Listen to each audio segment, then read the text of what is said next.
ভেটকি মাছে কালিয়া করবো। ভেটকি মাছগুলোকে নুন হলুদ মাখিয়ে রেখে দিয়েছি, লাল লাল করে ভেজে নেবো। কড়াইতে সরষের তেল দিয়েছি, তেলটা গরম হয়ে গেলে পরে মাছগুলো ভেজে নেবো। ভেটকি মাছগুলো লাল লাল করে ভাজা হয়ে গেছে। ওই ভাজা তেলের মধ্যে গোটা গরম মশলা ফোড়ন দিলাম, পেঁয়াজ কুচি দিলাম, পেঁয়াজটাকে লাল লাল করে ভেজে নেবো। আর তেজপাতা দেবো, এতে তেজপাতা দিয়েছি, পেঁয়াজটাকে একটু লাল লাল করে ভেজে নেবো।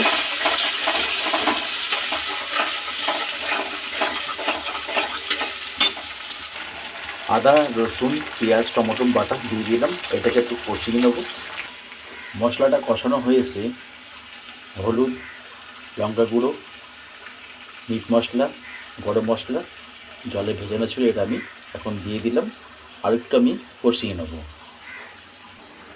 অল্প করে নুনটা দিয়ে দিলাম, যদি নুন লাগে আমি পরে আবার দেব। মশলাটাকে এবার ভালো মতন কষিয়ে নেব। মশলাটা ভালো মতন কষানো হয়ে গেছে, এবার ধনেপাতা কুচিগুলো দিয়ে আরেকটু কষিয়ে নেব। ধনেপাতা কুচিটা দিয়ে দিলাম, আরেকটু মশলাটাকে কষিয়ে নেব।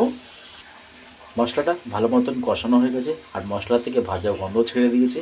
আর মশলার যে জলটা আছে সেটা দিয়ে আরেকটুখানি কষিয়ে নেব। মশলাটা ভালো মতন কষানো হয়ে গেছে, আর মশলার ঝোলটা ফুটে গেলে পরে আমি ভেজে রাখা মাছগুলো দিয়ে দেবো। তাহলে আমাদের ভেটকি মাছের কালিয়াটা রান্না হয়ে যাবে।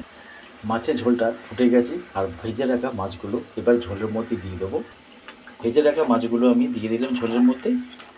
2 মিনিটের জন্য আমি ঢাকা দিয়ে রেখে দেবো, তাহলে আমাদের ভেটকি মাছের কালিয়াটা রান্না হয়ে যাবে। আপনারা এইভাবে করবেন, খেতে খুবই ভালো লাগে গরম ভাতের সাথে।